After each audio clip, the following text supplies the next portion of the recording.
비티크의 BPD입니다. 스트리밍 서비스를 즐길 때도 노트북이 필요하고 또 온라인 게임을 즐길 때도 노트북은 그렇죠. 필요합니다. 앞으로 이제 온라인 계약 하게 되면은 그와 관련된 수업을 들으려면 노트북이 필요하잖아요. 그렇죠. 그렇죠. 그래서 저희 비티크에서 정말 핫한 노트북을 들고 왔습니다. 어떤 제품인가요?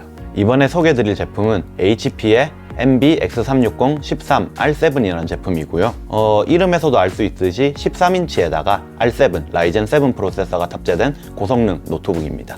이번에 HP에서 출시한 MB X360 네네. 이 제품은 가성비 중에서 성능을 좀 더 포커스한 제품인 것 같아요. 그렇게 볼 수 있습니다. 네. 라이젠 7 프로세서 같은 경우에 이제 3700U가 탑재가 되었는데요. 무려 4코어의 8스레드 고성능 데스크탑이 차용하는 그 정도 스펙을 노트북이 담고 있습니다.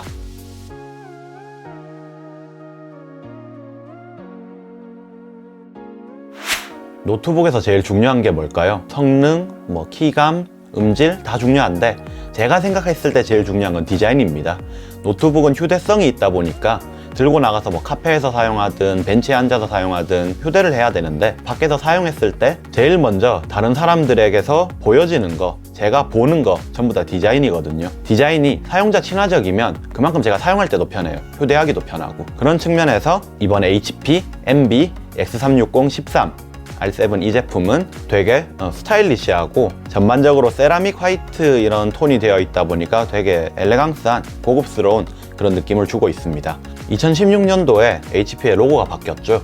HP 모양은 그대로 유지하면서 사선으로 구성을 해서 좀 더 세련되고 좀 더 모던한 그런 느낌을 주고 있습니다. 화면을 살펴보시면 전반적으로 베젤이 되게 얇다는 것을 확인하실 수가 있습니다. 13인치 노트북이다 보니까 화면이 자칫 작을 수가 있는데 베젤을 최소화함으로써 화면 크기를 최대한 키웠고요. 다만 하단부 같은 경우에는 로고가 들어가고 화면 비율이 있기 때문에 상대적으로는 두꺼운 모습을 확인을 하실 수가 있습니다. 키보드 같은 경우에도 13인치 표준 배열을 따르고 있어요. 스피커가 위로 올라왔기 때문에 좌우 공간을 좀 더 많이 활용을 할 수가 있었고요. 방향키 같은 경우에는 업키와 다운키가 하프 사이즈인 배열을 띠고 있습니다. 터치패드의 경우에는 13인치 크기와 이 정도 크기의 키보드가 들어갔는데 상대적으로 좀 큰 크기를 가지고 있습니다. 터치패드가 크면은 조작하기가 아무래도 상대적으로 편하겠죠. 또한 이번 HP MB X360 13 같은 경우에는 멀티터치를 지원하기 때문에 멀티터치를 활용하고자 하는 경우에도 편하게 사용할 수 있다라고 말씀을 드릴 수 있습니다. 또한 하단부에는 라이젠 스티커와 라데온 스티커가 붙어 있는데요. 라이젠은 이제 CPU의 이름이죠. 라이젠 같은 경우에는 넘버링이 홀수 단위로 되어 있습니다. 라이젠 3, 라이젠 5, 라이젠 7 이런 식으로 가게 되는데 그 중에서도 라이젠 7은 가장 고성능 라인업에 해당하는 거죠. 3700U 같은 경우도 4코어 8스레드라면 코어가 4개고 코어당 스레드가 2개고 총 8스레드, 한 번에 스레드를 8개까지 처리할 수 있다는 의미를 가지고 있어서 다중 작업과 멀티태스킹에 굉장히 유리합니다. 라데온은 그래픽카드의 네이밍이에요. 라데온 베가 10 같은 경우에는 웬만한 게임은 다 돌아간다고 보시면 돼요. 내장 그래픽카드 중에서는 제일 좋고 정말 고사양 게임, FPS 게임을 풀업으로 돌리겠다 이런 게 아닌 이상 옵션 타협을 하면 원활하게 돌아갈 수 있다. 여러분 노트북에서 제일 많이 하는 행동이 뭔지 아십니까? 노트북은 접었다 폈다를 제일 많이 해요. HP MB X360 13 같은 경우에도 접었다 폈다 하는 거에 굉장히 많이 신경을 썼어요. 이 힌지의 내구성이 되게 중요한데요. 25,000번에 열고 접었다 하는 개폐 동작을 테스트했다고 합니다. 또한 X360이라는 이름이 뭘까요? 360도 회전한다는 의미거든요. 힌지가 듀얼 구조로 되어 있어서 한 번 꺾이고 모니터에 붙은 부분도 한 번 더 꺾여요. 그래서 360도까지 접을 수 있는 이러한 구조로 되어 있기 때문에 되게 여러 가지 모드를 활용을 하실 수가 있습니다. 총 4가지 모드가 있습니다. 첫 번째는 당연히 일반적인 노트북 모드겠죠. 이렇게 열어서 노트북을 사용을 하실 수가 있고요. 두 번째 모드 같은 경우에는 태블릿 모드입니다. 뒤로 완전히 접게 되면은 태블릿처럼 사용을 하실 수가 있고요. 특히 이 경우에는 윈도우 10의 태블릿 모드와 함께 사용하시면 정말 태블릿을 사용하는 듯한 그런 사용자 경험을 느끼실 수가 있습니다. 또 하나의 기능은 흔히 텐트 모드라고 하죠. 이런 식으로 세워서 다른 사람에게 디스플레이 해주거나 영화를 보거나 등등등 이런 모드로 사용을 하실 수가 있고요. 마지막으로 스탠드 모드가 있습니다. 적당한 각도로 키보드 자판 부분을 아래로 해서 배열하게 되면은 펜을 이용한 뭔가 작업을 하거나 이럴 때 되게 편리하게 활용을 하실 수가 있는 거죠. 바로 한번 제가 사용을 해보도록 할게요. HP 틸트 펜이 있고 터치로도 활용을 하실 수가 있습니다. 또한 이런 식으로 사용을 하실 때 팜 리젝션 기능이 있어서 손바닥을 마음 놓고 화면에 두고 그림을 그릴 수 있는 그러한 기능이 탑재되어 있습니다.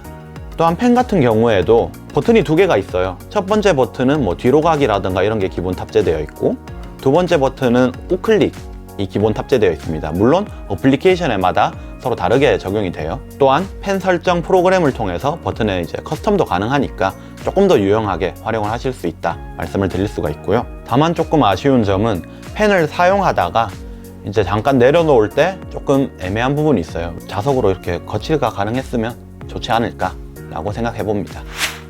그림을 한번 그려보도록 하겠습니다. 윈도우즈 10 같은 경우에는 자동으로 이렇게 태블릿으로 활용하고자 하는 게 감지되면 태블릿 모드로 전환하시겠냐는 알림이 뜹니다. 얘를 클릭해 주시면 태블릿 모드로 전환돼서 훨씬 멀티태스킹이라던가 어플리케이션 활용이 태블릿 친화적으로 바뀌는 걸 확인을 하실 수가 있습니다. 그림판을 이용해서 한번 그림을 그려보도록 하겠습니다. 손바닥을 가져다 대도 펜이 인식되는 걸 확인을 하실 수가 있습니다. 펜 필기감은 좋습니다. 종이에 그림을 그리는 느낌은 아니고 태블릿을 활용하는 느낌, 그냥 그 정도의 느낌이 납니다. 요즘 온라인 수업 되게 많은데요. 온라인 수업 같은 경우에는 사람을 직접 마주하는 게 아니기 때문에 화면을 통해서 소통하는 경우가 많습니다. 예를 들어 수업을 진행하는데 그래프를 그려야 된다. 이런 경우에 마우스로 그리는 것보다 훨씬 편하겠죠.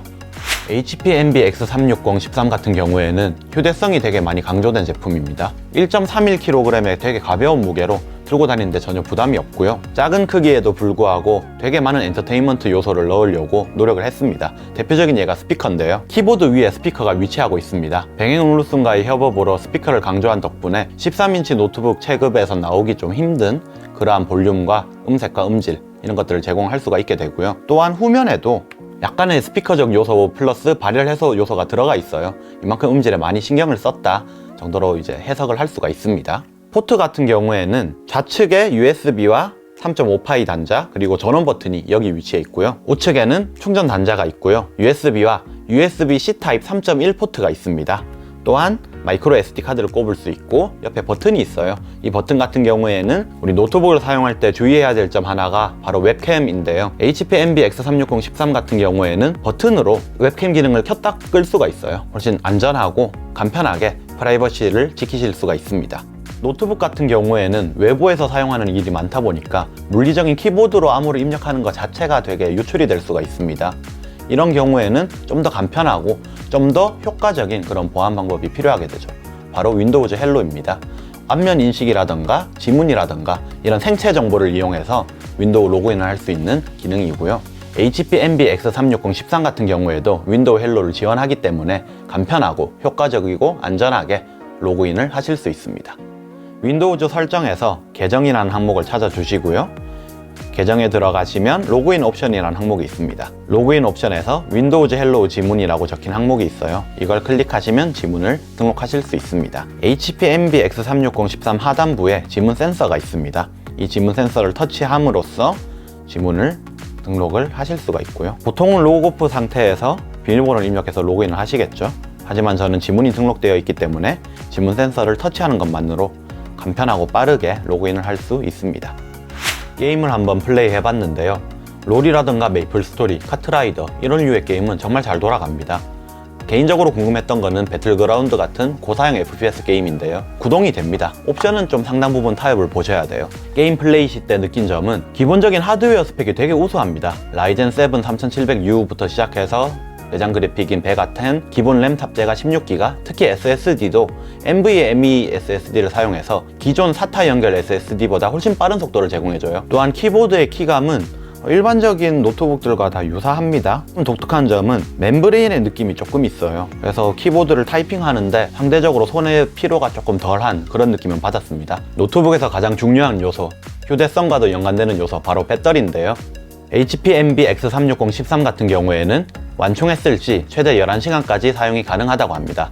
제가 이번 리뷰를 준비하면서 한번 배터리 타임을 테스트하기 위해서 전원을 해제하고 배터리만으로 구동을 해봤는데요. 배틀그라운드 설치, 워존 설치, 오버워치 설치, 그림 그리기, 유튜브 뮤직 틀어놓기 이것들을 하면서 3시간이 조금 넘게 사용을 했어요. 그 결과 70%에서 시작했던 배터리가 3시간이 조금 경과하고 나니 20%가 남았습니다. 이렇게 헤비한 작업들을 동시에 구동했음에도 불구하고 괜찮은 배터리 타임을 보이고 있다라고 말씀드릴 수가 있죠. HP Envy X360 13에는 총 4가지 모드가 있습니다. 첫 번째는 자동 모드입니다. 범용적으로 활용하고 싶으실 때는 자동 모드를 활용을 하시면 돼요. 배터리 타임과 온도와 성능 적절히 밸런스 있게 맞춰가면서 구동이 됩니다. 두 번째는 성능 모드입니다. 고성능을 요할 때, 예를 들어 배틀그라운드 같은 고사양 게임을 구동할 때, 되게 헤비한 디자인 작업을 할 때, 이럴 때는 성능 모드를 선택을 해주시면 되고요. 오랫동안 노트북을 사용하거나 더운 곳에서 사용할 때 등등등 환경에 의해서 노트북이 되게 뜨거워질 때가 있습니다. 그럴 때는 쿨다운 모드로 노트북을 식혀주면서 운영을 하실 수가 있습니다. 성능을 약간 내리면서 팬 소음 같은 게 줄어드는 저소음 모드가 있습니다. 지금까지 HP Envy X360 13 모델을 살펴봤는데요. 이 제품 작은 크기에도 되게 강력한 성능을 가지고 있습니다. 이동이 잦거나 외부에서 일을 하시는 경우가 많은 사회초년생 그리고 대학생들에게 추천드립니다. 이번 영상도 마음에 드셨다면 좋아요, 구독, 알림 설정 부탁드리고요. 저는 다음에 또 재밌는 영상으로 찾아뵙도록 하겠습니다. 감사합니다.